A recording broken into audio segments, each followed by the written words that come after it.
नमस्कार दोस्तों, कैसे हैं आप सभी लोग। उम्मीद करता हूँ आप सभी बहुत अच्छे होंगे। स्वागत है आपका एक और नई वीडियो में। आज हम बात करने जा रहे हैं एक सेकंड द काइट रनर के बारे में। आज मैं इसका बुक रिव्यू करूँगा, तो बिना किसी देर के चलिए शुरू करते हैं।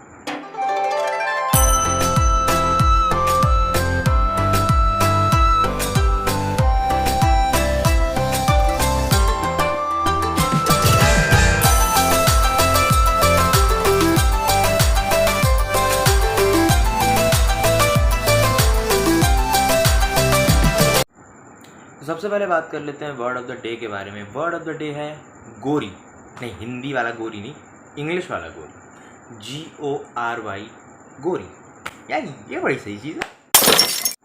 हाँ, तो अब इसके मतलब की बात करें तो इंग्लिश में इसका मतलब होता है वायलेंट और हिंदी में हिंसक। तो ठीक है भाई, वर्ड ऑफ द डे की तो बात हो गई ख़त्म। अब हम आते हैं मेन टॉपिक पे, जो कि है ये किताब द काइट रनर। तो दोस्तों, सबसे पहले हम बात करेंगे कि ये किताब लिखी कैसे गई है। मतलब लैंग्वेज इजी है, हार्ड है, मतलब रीडर फ्रेंडली है कि नहीं। दूसरी बात जो है वो होगी स्टोरी के बारे में। हम कहानी का एक रफ आइडिया लेंगे। और तीसरा टॉपिक होगा इस वीडियो का ऑथर के बारे में, यानी खालिद हुसैनी के बारे में हम थोड़ा सा जानेंगे, बेसिक सी जानकारी। और चौथा पार्ट होगा इस वीडियो का, जो कि मेरे हिसाब से मेन पार्ट है कि ये बुक पढ़ने लायक है कि नहीं है। अगर आप इसके अंदर अपना टाइम इन्वेस्ट करना चाहते हैं तो आपको फ़ायदा होगा कि नुकसान होगा। वैसे देखा जाए तो ये भी बड़ी सही चीज़ है। तो चलिए दोस्तों, इस वीडियो को शुरू करते हैं और अब हम बात कर लेते हैं पहले पार्ट की, यानी ये बुक लिखी कैसे गई है। तो लैंग्वेज की बात करूँ मैं, तो लैंग्वेज ऐसी बहुत हार्ड नहीं है, आप इसे आराम से पढ़ सकते हैं। इसके अंदर आपको डिक्शनरी की बहुत ज़रूरत नहीं पड़ेगी। लेकिन इतना ज़रूर कहूँगा मैं कि अगर आपने अब तक कोई इंग्लिश की बुक नहीं पढ़ी है तो ये फिर आपके लिए नहीं है। मतलब थोड़ा सा इतना सा ऊपर के लेवल की है। लेकिन अगर आप इंग्लिश की अच्छी समझ है आपको, तो फिर आपको कोई मुश्किल नहीं होनी चाहिए इसे पढ़ने में। तो ये कहानी है दो बच्चों की दोस्ती की। एक का नाम होता है आमिर, एक का नाम होता है हसन। ये बुक जो है वो आमिर के पर्सपेक्टिव से लिखी गई है। तो वैसे तो आमिर और हसन काफ़ी अच्छे दोस्त होते हैं, लेकिन बात ये है कि हसन जो है वो आमिर के यहाँ जो नौकर है अली, उसका बेटा होता है।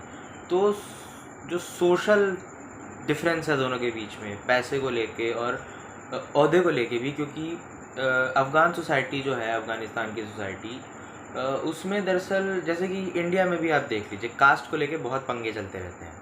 वैसे ही वहाँ पे भी इस बात को लेके पंगे चलते रहते हैं कि आप पश्तून हैं, कि आप उज़्बेक हैं, कि आप ताजिक हैं, इन सब चीज़ों को लेके। तो जो मेजॉरिटी है वहाँ पे वो पश्तून है और आमिर जो है वो पश्तून होता है। लेकिन हसन जो है वो एक हज़रा होता है, जो कि एक एथनिक माइनॉरिटी है अफ़गानिस्तान की, और उनके साथ काफ़ी डिस्क्रिमिनेशन हुआ है वहाँ पे, हिस्ट्री में भी और अभी हाल में भी। तो ऐसे ही दोनों के बीच में दोस्ती रहती है, कहानी आगे बढ़ती रहती है। फिर बीच में होता क्या कि आमिर जो है वो हसन को धोखा दे देता है और हसन जो है वो आमिर के घर से चला जाता है दूर। तो उसके बाद बुरा लगता है आमिर को, लेकिन फिर ठीक है, लाइफ नॉर्मल होने लगती है। वैसे ये उस समय की कहानी है जब अफ़गानिस्तान में सोवियत यूनियन जो है दखल दे रहा था, मतलब एक तरह से उसको कंट्रोल ही किए हुए था। वहाँ पे उसकी आर्मी थी।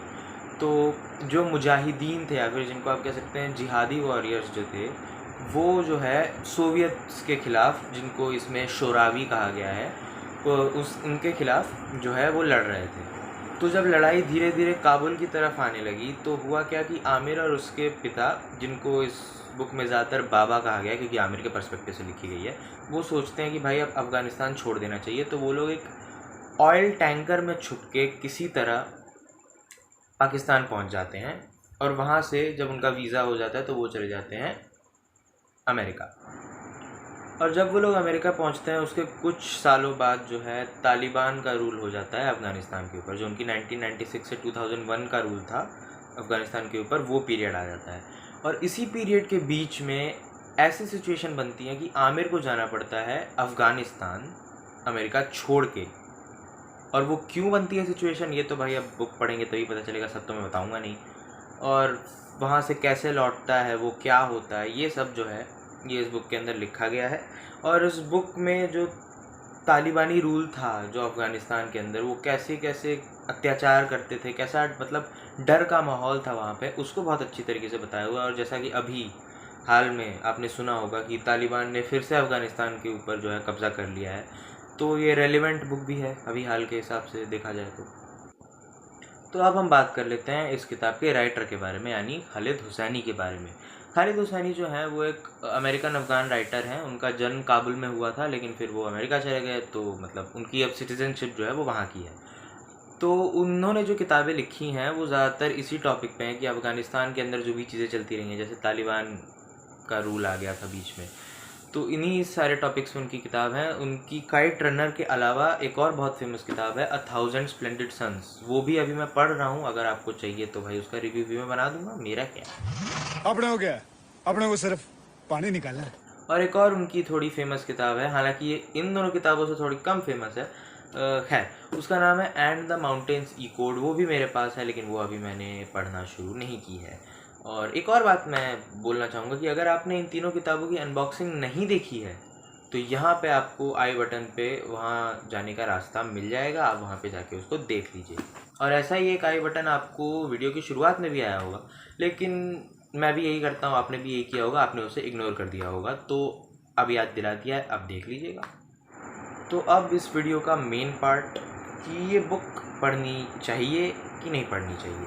मैं तो कहूँगा कि पढ़नी चाहिए। हालांकि इसका जो इफ़ेक्ट है आपके ऊपर वो थोड़ा सा सैड होगा, दुख वाला होगा, लेकिन वो एकदम से दुखी करने वाला दुख नहीं होगा, थोड़ा सा अच्छा वाला दुख होगा।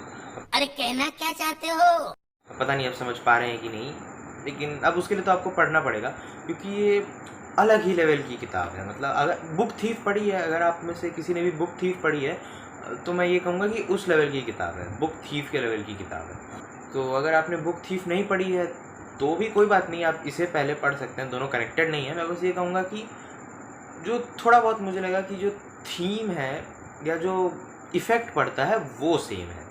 और हाँ, ऐसी कोई हार्ड लैंग्वेज नहीं है। अगर आपने एक आध इंग्लिश की किताब पढ़ रखी है या फिर नहीं भी पढ़ रखी है, लेकिन आपको इंग्लिश ग्रामर और इंग्लिश की नॉलेज है, तो आप इसे आराम से पढ़ सकते हैं, कोई मुश्किल नहीं आनी चाहिए। मुझे तो नहीं आई थी।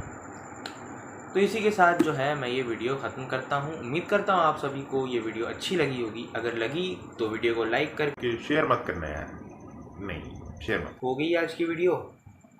Bye bye.